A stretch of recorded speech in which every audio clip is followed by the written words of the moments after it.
Good morning, Sibay.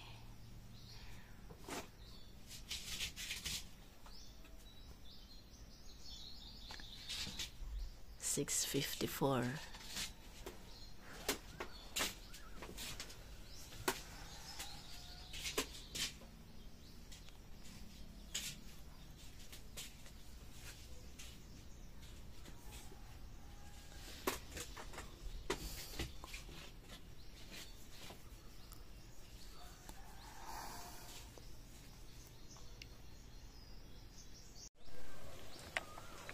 Nilinis kami ulit ng isda.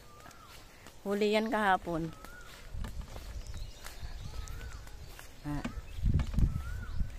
May ambag ako dyan, guys. Nagkakaliskis ako. Oh, kambing.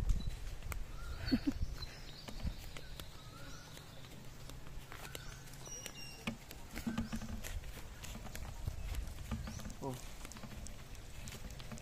Yun yung kuyang isa, oh. Pakain ng kalabaw daw yung ano, yung dala, ayun o, yung sa ulo niya.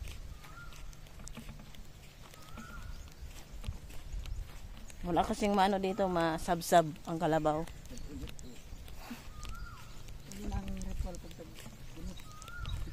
Ha?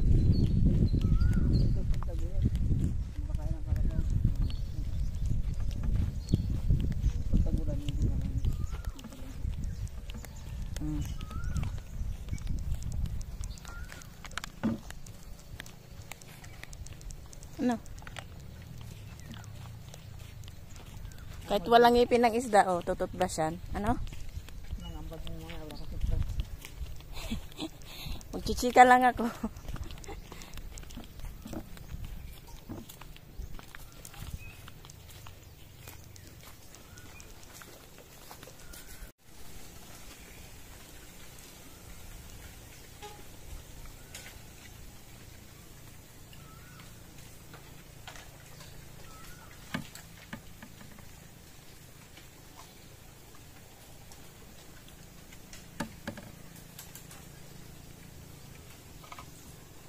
Dami nilang ano, guys, kawayan.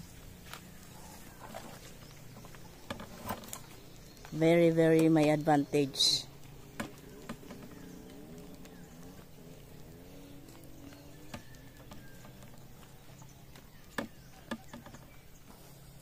Hindi umulan kagabi. Kagabi at kaninang madaling araw hindi umulan.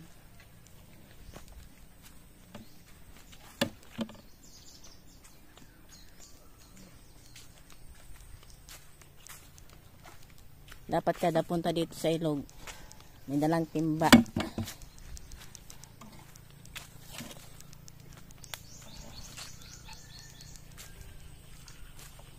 Baka may magtanong kung ano yung bilog na yan.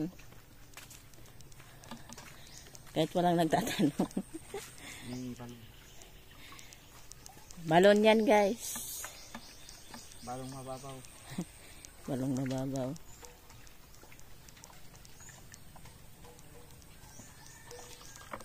Diyan kumukuha ng pang-saing, panghugas.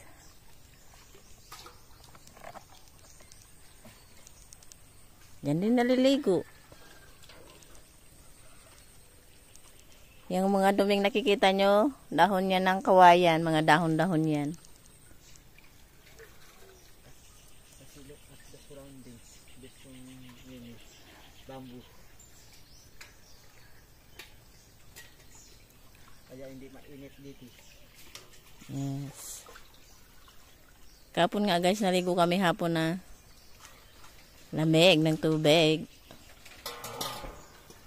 Saan ang tutras ka? Hindi ako makatawid kasi mababasa ako. Oops, sorry. Tapos na kami, guys, naglinis ng isda. Siya pala. Siya naglinis. Ayan, o.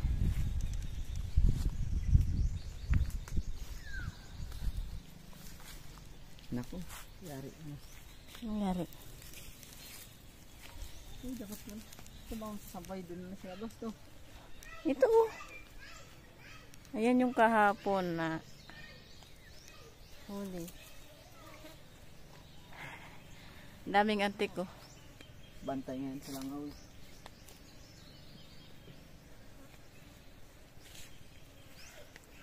Bantay daw sa langaw. Bantay sa lakay. Binabantayan niya yung Fatola. Ha? kumakain ng isda. Diba, binabantayan nila. Langaw.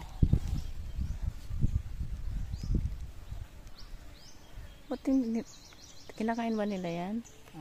Fatola? Hindi yata. No. No, suyo lang.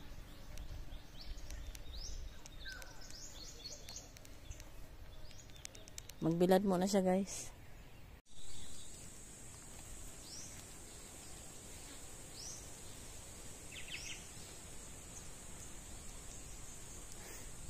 Pasaway.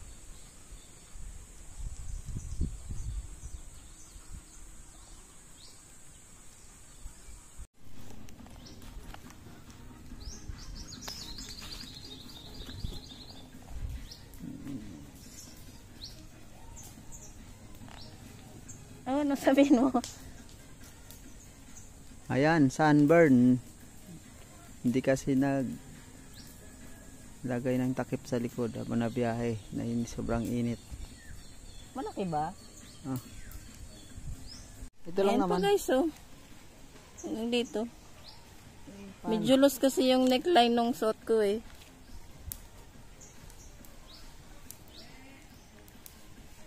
Kala ko hindi ko to ma-experience. Local kasi balat mo. Grabe, makalukal lang balat. Ayun na yung sinisigaan namin, no. Hindi pwede masyadong mag-apoy kasi mahangin. Baka magka-wildfire.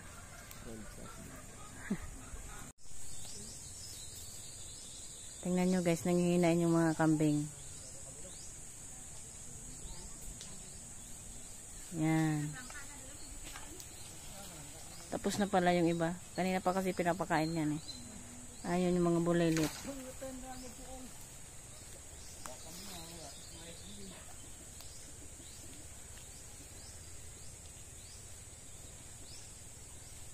Bukuha na naman yan, Mr. Apple.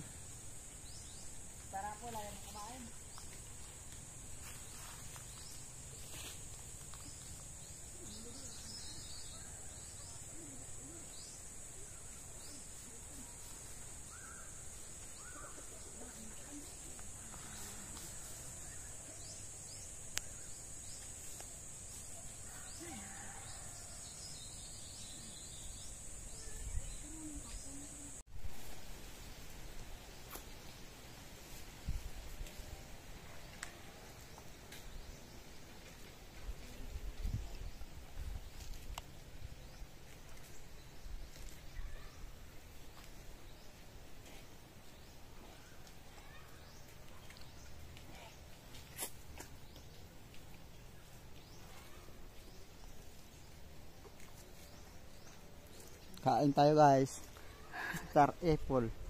Star apple. Vlog ng kambing kumakain ng Pakain ko to guys sa kambing. Nakain ako kanina. Pinakain ko din yung iba. Yung balat pala.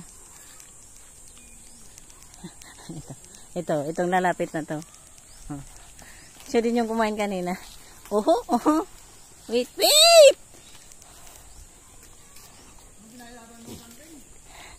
Eh kasi pumunta na siya dito. Dito. Umukong kagatin.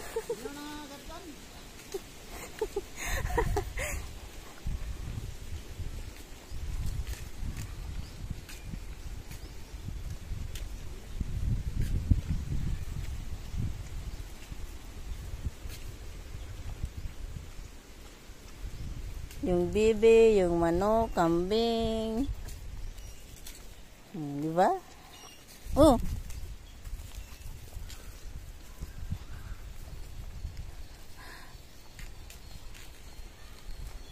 Kilala niya na ako. hindi ba? Bakit?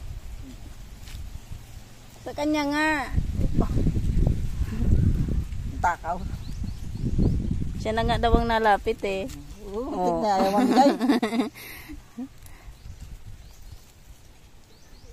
Takaw-takaw mo. Wala na. Mamagot pala yan. Wala na oh. Ay. Ba't ka mo po? Bastos ka. Wala na oh. Wala na. Daliri ko nakakainin mo. Katubang kambing na to. Ayun yung mga baby goat na mamahinga na. Mamaya ulit ha. Maghanap nga ako dito. Oh! Ala, baka nasubran to.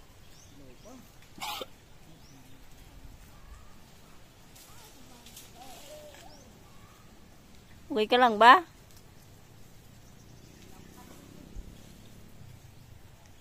Tama na. Huwag ka nang kumain.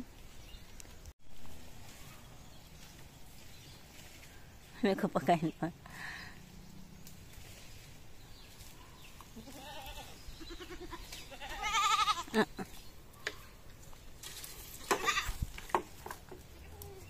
Hindi talaga mapahirapan pakain sa kambing. Walang kakarte-arte. Parang pato rin. Free range kasi dito guys yung mga hayop.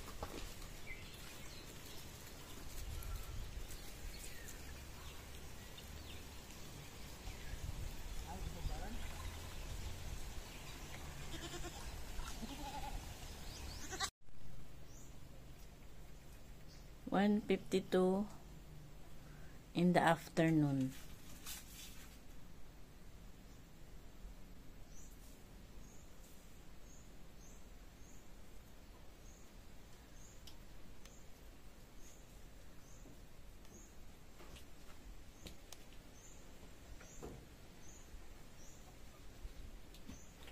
Doon tayo guys sa labas.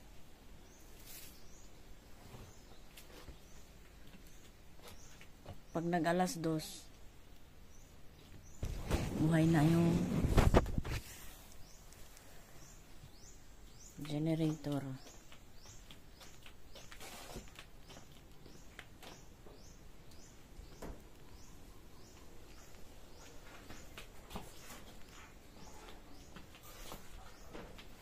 Ito ako sa kabila dadaan. Ayun yung pinto ng kusina. Dito ako sa kabila.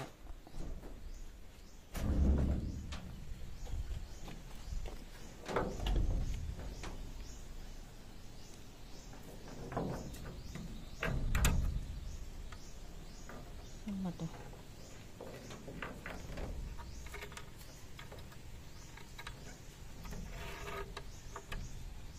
Ayan.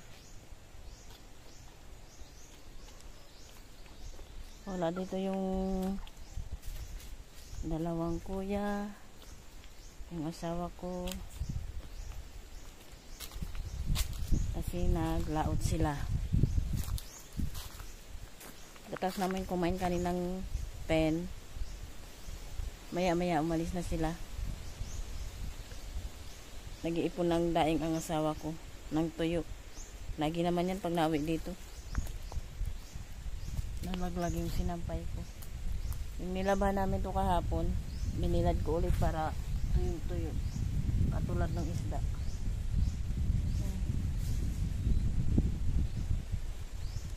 Walang hanger kaya sampay talaga. Muna ko sa papag. 40 ilang percent na lang ba tong cellphone ko? 45% na lang. May mga tao pala doon gising. Sabi ko na ba guys, dalawa lang sila ditong magkapitbahay.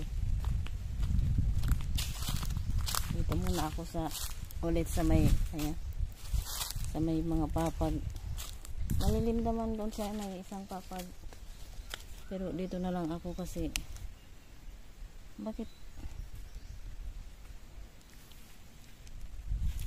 masyadong pilipit ang duyan, no? Dito na lang ako. Ay naku, sana wala nang malaglag na mangga. Nagpasa yung nalaglagan ng mangga dito sa legs ko.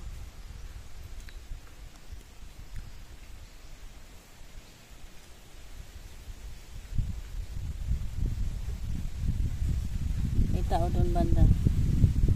Dito. Mahangin.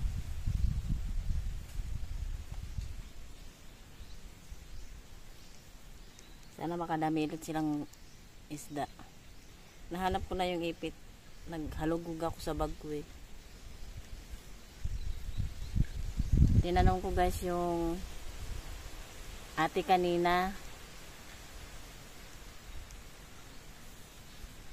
Hindi. Sabi ko sa asawa ko, nahiya kasi ako mismo magtanong. Ayun, buti naisipan ng asawa ko na itanong kung may binabayaran sila dito at magkano yung sa monthly na kuryente at saka tubig. Yung hindi ko kilala yung mayor. Basta simula doon nung naupo yung mayor dito. Ewan ko kung re-elect yun o bago. Libre ang kuryente at tubig. Saan pa kayo? Ang binabayaran lang nila dito ay amilyar. Kasi wala namang internet dito. Ayan, buhay na nga ang generator.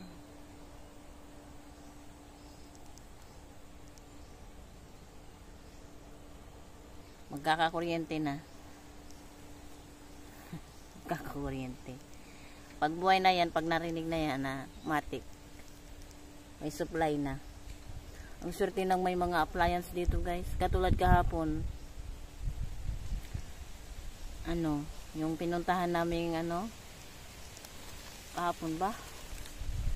Basta may pinuntahan kami. Yung piso wifi. May may water refilling station. May AC. Pero free ang kuryente. 'Di ba? Walang isiping monthly bill ng kuryente at tubig. Ang galing, no? Doon naman sa sa bago kami napunta dito, doon sa bahay ng pamangkin niya, ang libre doon ay tubig. Ang kuryente naman doon binabayaran.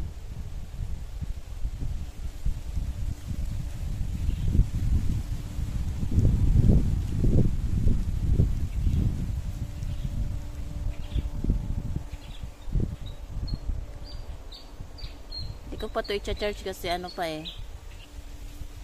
hindi pa pa lang 40% pa naman. So sana may vlog ko yung isda pag nagdating na sila. Nahiya kasi ako guys kasi syempre hindi naman sila may mga cellphone naman yan, may mga social media, pero low key lang, low key. Dala ko yung cellphone ng asawa ko. Mag-games ako. Sabi ko sa kanya, pag full memory na itong ginagamit ko, ito ang gagamitin ko. Kasi hindi ako maka-upload guys. Pero na-edit ko naman yung mga video dito. Ayoko kasing sa palaran to sa Peace Wi-Fi. So, hindi ko rin alam kung pupunta kami doon sa barangay na may data. Yung signal. Ang layo-layo kasi nun.